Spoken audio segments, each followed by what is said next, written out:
didn't want to be here anymore. It should have changed my life. It was an absolute living nightmare. Welcome to episode 1 of Westovers Stories. Last week I interviewed Carly, who was brave enough to open up to me about her gambling addiction. Usually we associate gambling addiction with males, but it's not always the case. She had quite the journey and she's now pulled herself through to the other side, but here's her journey, and in her own words, here is her story.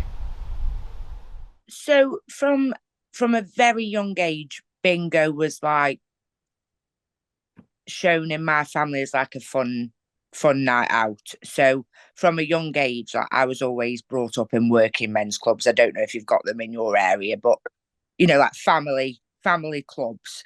Yeah. And I was kind of forced to play bingo from such a young age that when I reached 18, I thought, oh, I'll go to the bingo halls, like your Mecca bingo, your Gala bingo. Yeah. And back then it was a fun night out with your friends and family. If you won, bonus. If you didn't, you didn't. You just had a good night. And then I'd say when I was about 22, I just was riddled with anxiety and depression. Probably through my childhood. Those things that happened in my childhood, that I was abused when I was younger and groomed. And I had my first child at 15. So I had to grow up very quickly. And I think very quickly, yeah. I think it hit me all of a sudden, and I was really depressed, riddled with anxiety, and I couldn't go to the bingo anymore because I was having panic attacks all the time. So I can't remember who it was, but somebody said to me, oh, you can play online, you can play on your phone. So it started off just, £10 a week, say it, like the day I'd normally go to bingo, I'd perhaps put a tenner on my phone and play it on my phone. But then that very quickly spiraled out of control, because it's so easy to do and nobody knows you're doing it. Of course. It went from £10 a week to any money I could get my hands on. So I'd say from about the age of 24, and I'm 34 now, but 2 years gamble free, may I add, next month. Congratulations. Love to hear that. So I'd say about 8 years, it was an absolute living nightmare. Any moment of the day I could gamble, I would be gambling. Wow. Not going to sleep to gamble.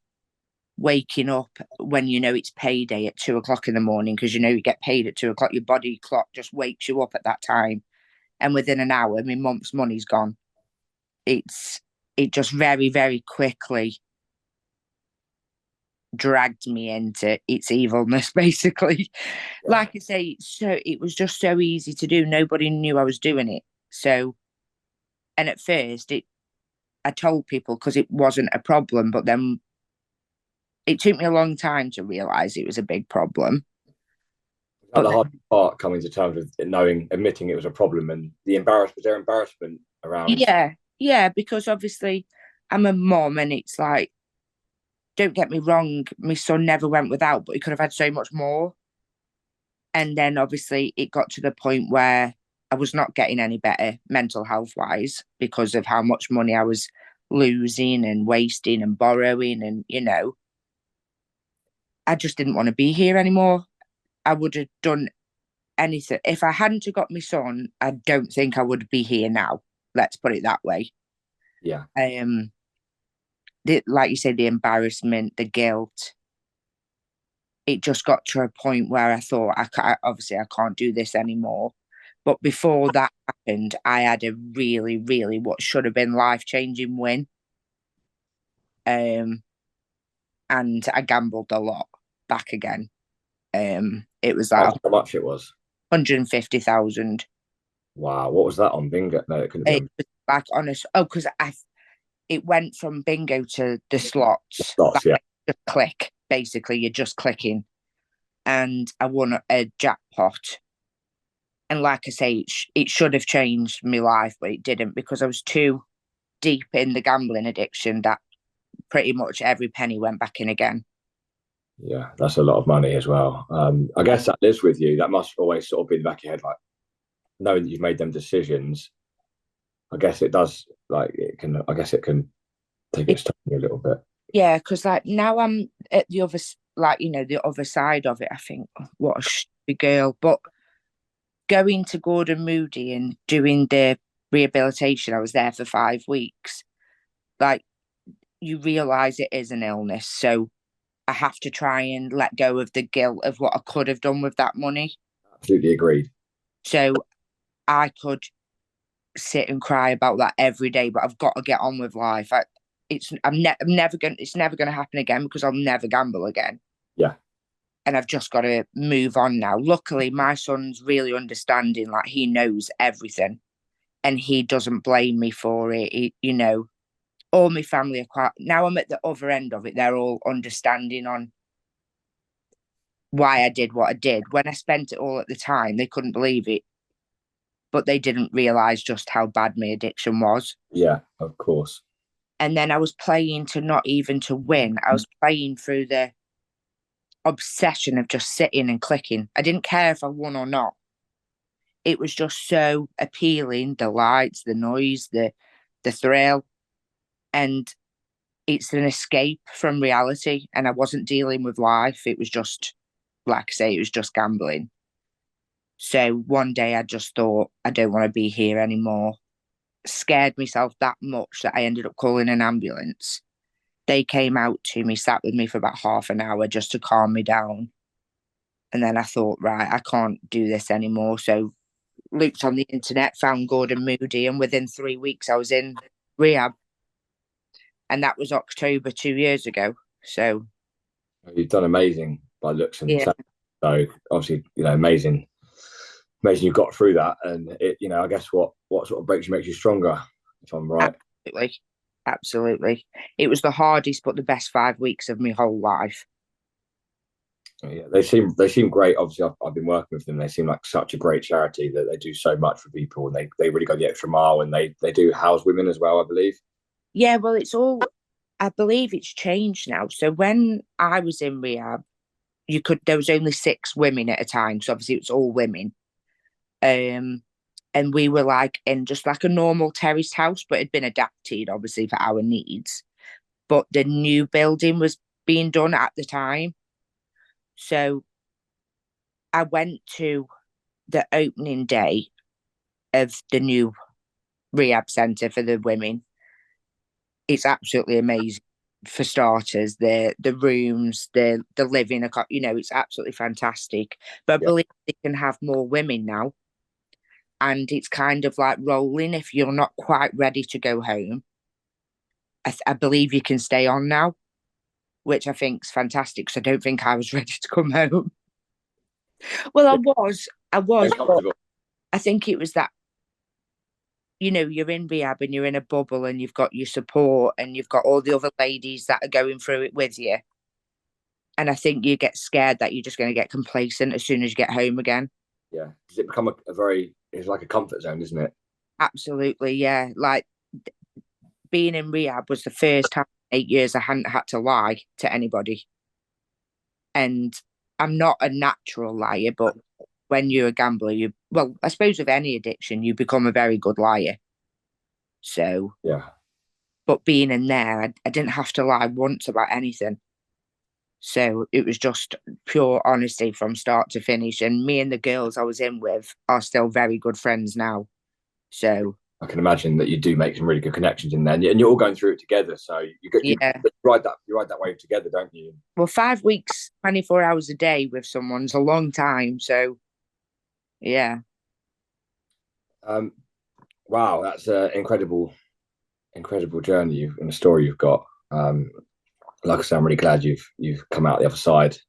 And Yeah. things, yeah. I'm sure you are more. I'm sure you are as well. Yeah. Just to end the interview, I just want to ask you how you think it, because there are obviously a lot of young girls out there that are still probably gambling. They're not talking about it, and I think it's quite hidden within females.